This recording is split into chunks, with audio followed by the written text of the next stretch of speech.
Saya akan membahas bab 2 dari buku Psychology of Money yang berjudul Keberuntungan dan Resiko. Di bagian ini ada gagasan menarik, yaitu tak ada yang sebagus dan sejelek kelihatannya. Apa maksudnya dari gagasan tersebut?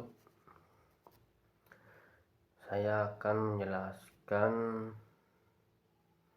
dari kisah Bill Gates, bagaimana Bill Gates bisa kaya.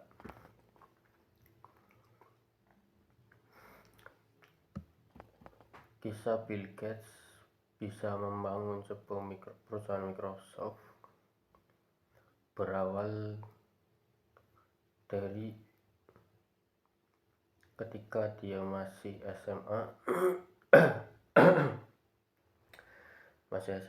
Bertemu dengan teman sekelasnya bernama Paul Allen. Jadi Bill Gates bersekolah di SMA yang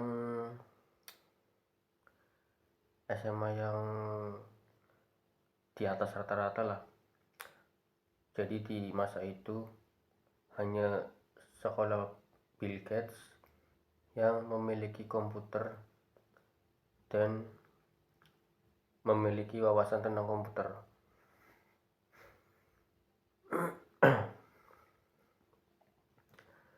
Jadi mengapa Bill Gates bisa bersekolah di situ? Ya karena dia lahir di keluarga yang berada. Dia memang lahir dari keluarga kaya, makanya bisa bersekolah di sekolah yang favorit. Jadi pada saat Bill Gates masih SMP kelas 8, dia sudah memiliki komputer yang bahkan tidak dimiliki oleh mahasiswa pasca sarjana di masa itu. Jadi memang dia memiliki privilege yang lebih dari anak-anak seumurnya.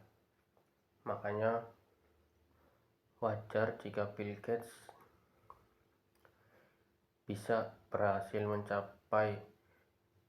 mencapai keinginannya, yaitu membangun sebuah perusahaan Microsoft.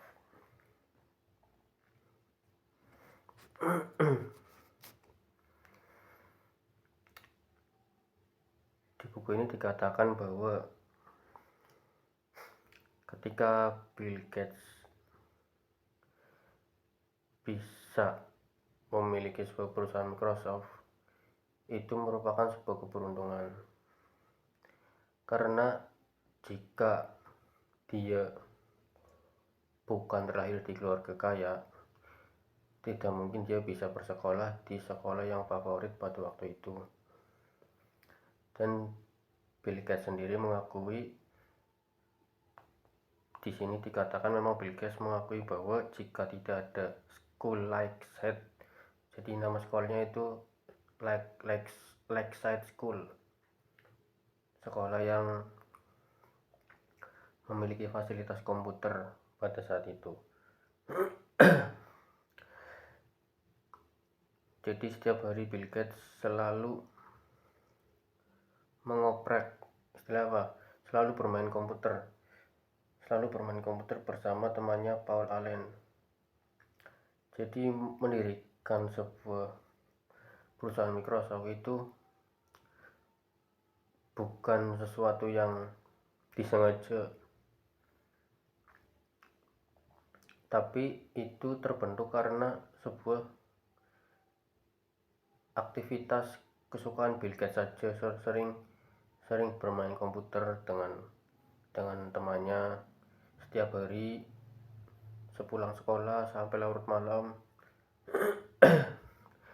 Dan kemudian dia dari hasil bermain komputernya tersebut, kemudian dia tanpa disangka-sangka berhasil membuat sebuah perusahaan Microsoft sampai sekarang.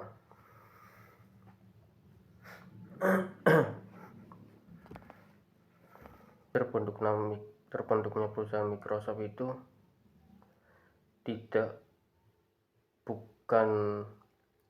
bukan berasal dari niat serius Bill Gates, tapi berasal dari habit atau kebiasaan Bill Gates, atau keinginan Bill Gates, atau ketertarikan Bill Gates terhadap komputer. Jadi memang setiap hari dia melakukan riset terhadap komputer, tiba-tiba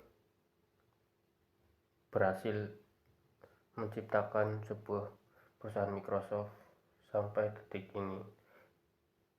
Tampaknya sampai detik ini ya, perusahaan Microsoft. Jadi apa yang terjadi atau yang dialami oleh Bill Gates adalah sebuah keberuntungan.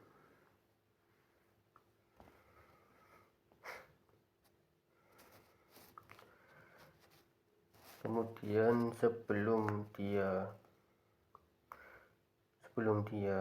masuk SMA, waktu kelas 8 SMP,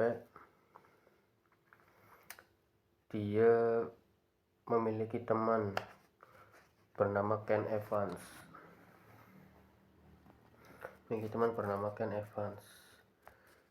Dia mengalami apa yang dikatakan buku ini, yaitu resiko. Dia mengalami resiko kehidupan. Dia sama gigihnya seperti Bill Gates, sama pintarnya, memiliki aktivitas yang sama dengan Bill Gates, dan memang jadi teman Bill Gates saat SMP. Namun resiko kehidupan menimpa dia. Jadi sebelum masuk SMA, dia mengalami kecelakaan. Si Ken Evans ini mengalami kecelakaan saat naik gunung. Jadi kalau misalkan dia tidak mengalami kecelakaan, mungkin kemungkinan besar nama dia tercantum dalam pendiri Microsoft saat ini.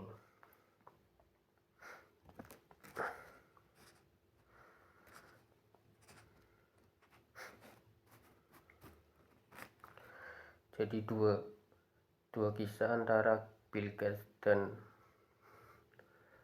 Ken Evans menggambarkan apa itu sebuah keberuntungan, apa itu sebuah resiko. Jadi Bill Gates dengan mengalami keberuntungan dalam hidupnya,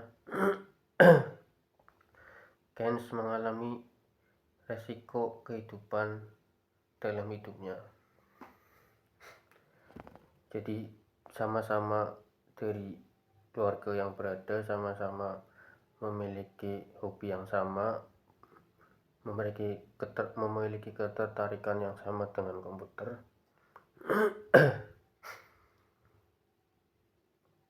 memiliki fasilitas yang memadai sama-sama, tapi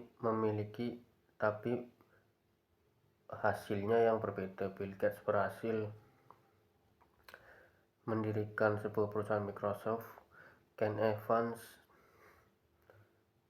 mengalami resiko berarti hal atau hasil yang tidak dikehendaki, yang tidak disangka-sangka, yang tidak diinginkan.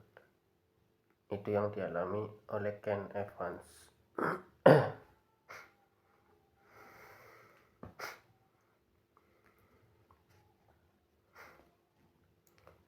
Terus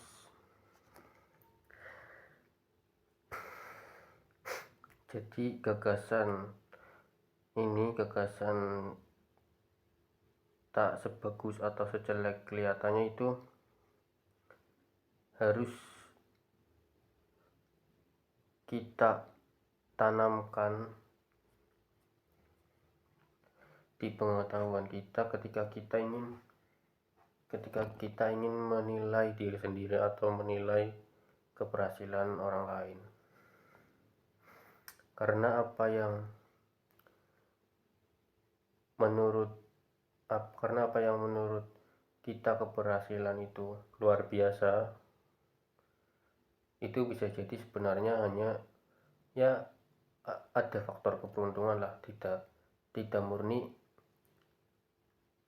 dari usaha individu itu sendiri, tidak murni dari usaha 100% dari orang itu sendiri,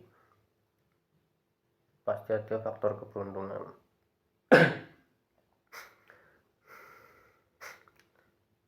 Tapi ini tidak disarankan tidak disarankan untuk menyampaikan langsung kalau orang ini nih, ibaratnya kepada lagi ngobrol terus, kamu itu bisa sukses, bisa berhasil karena beruntung. Jangan ya, nanti bisa menyinggung perasaan orang. Kemudian yang tak sejelek kelihatannya itu maksudnya bila kita menilai sebuah kegagalan, belum tentu kegagalan itu murni dari kesalahan orang tersebut. Bisa jadi memang karena sial saja, karena seperti yang diceritakan di sini, Ken Evan memiliki keluarga yang berada, memiliki ketertarikan yang sama seperti Bill Gates, memiliki kegiatan yang sama seperti Bill Gates, tapi dia mengalami kesialan di hidupnya ketika mendaki gunung. Dia kecelakaan dan akhirnya meninggal.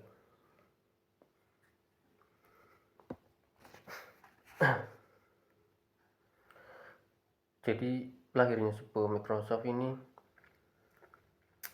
dampak dari kegiatan-kegiatan yang tidak disengaja ya. Jadi kegiatan rutinitas biasa seperti main-main suka-suka sendiri, tetapi berdampak luar biasa.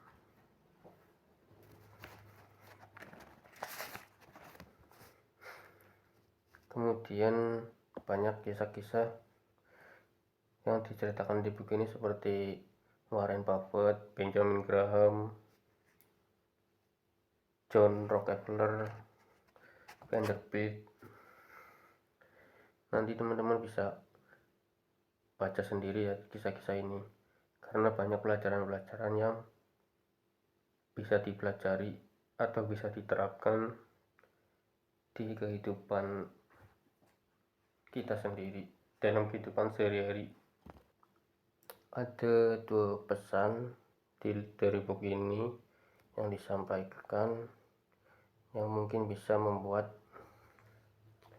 orang-orang yang membaca atau yang mendengarkan, orang yang membaca buku ini bisa memiliki sedikit pemahaman bagaimana mengelola uang.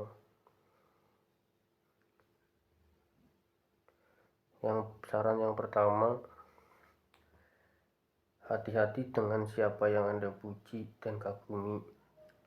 Hati-hati dengan siapa yang Anda rendahkan dan hindari. Siapa yang Anda remehkan dan hindari. Maksudnya adalah jangan pernah menganggap bahwa suatu keberhasilan, suatu pencapaian itu murni dari usaha kita, dari kerja keras kita, karena itu akan menimbulkan sifat arogan atau sifat sombong ya. Jadi merasa karena usahanya sendiri kita merasa tidak akan terkalahkan. Jadi dampaknya nanti akan melakukan hal-hal yang semena-mena, karena yakin jika suatu variabel A hilang, dia bisa mengulanginya kembali karena terlalu yakin dengan usahanya 100%.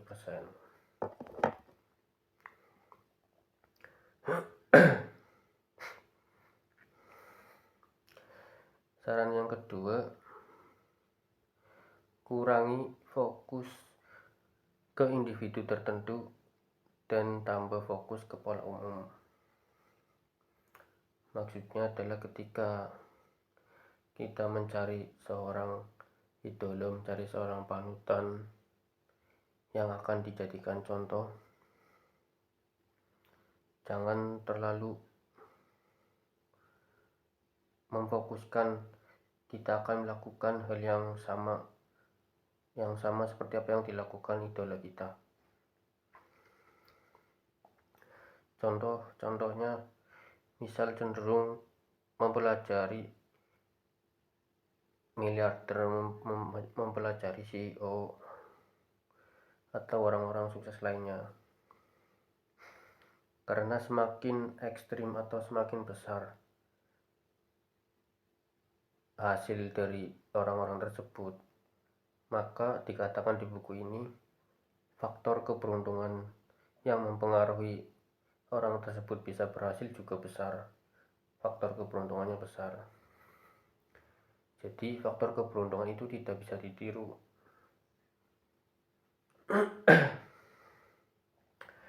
Jadi faktor keberuntungan itu seperti ibaratnya orang judi. Kita melihat orang judi modal 100.000 bisa jadi 1 juta, 10 juta. Kalau kita memandangnya mentah-mentah, terus kita mengikuti persis cara bermainnya, masuk 100.000, itu tidak akan menghasilkan hasil yang sama. Malah bisa jadi kita habis di modal tapi tidak hasil apa-apa. Ya paling segitu sih apa yang dijelaskan di bab ini, keberuntungan dan resiko. Jadi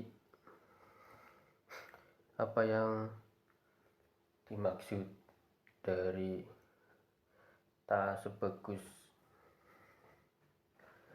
atau sejelek kelihatannya, maksudnya adalah seperti ini. Ketika kita sedang berada di kondisi yang sangat bagus, itu kita jangan sampai berpikir kondisi itu berasal dari usaha kita 100%, apalagi sampai berpikir kita ini tidak akan terkalahkan. Karena jika kita menyadari ada faktor keberuntungan, maka kita akan lebih berhati-hati dalam menjaga suatu keberhasilan atau suatu pencapaian. Karena jika suatu hal dicapai dengan keberuntungan, maka resiko untuk memutarbalikkan keadaan secepat mendapat keberuntungan juga mungkin bisa terjadi. Jadi ketika kita beruntung berhasil akan mencapai sesuatu, juga ada resiko yang cepat untuk memutarbalikkan keadaan kita. Jadi harus selalu berhati-hati dan tidak boleh merasa apa yang kita capai, apapun itu, sebuah keberhasilan apapun itu, jangan sampai terlalu percaya diri bahwa itu adalah hasil dari 100% usaha kita.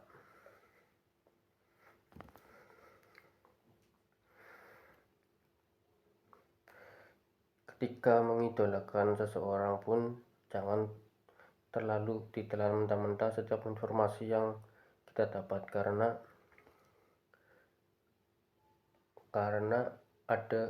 pasti ada hal-hal yang tidak bisa diterapkan dengan kondisi keuangan kita, dengan keadaan kita sehari-hari. Jadi dengarkan dan terapkanlah hal-hal yang memang masuk akal dengan kondisi kita saat ini. apalagi kaitannya dengan uang.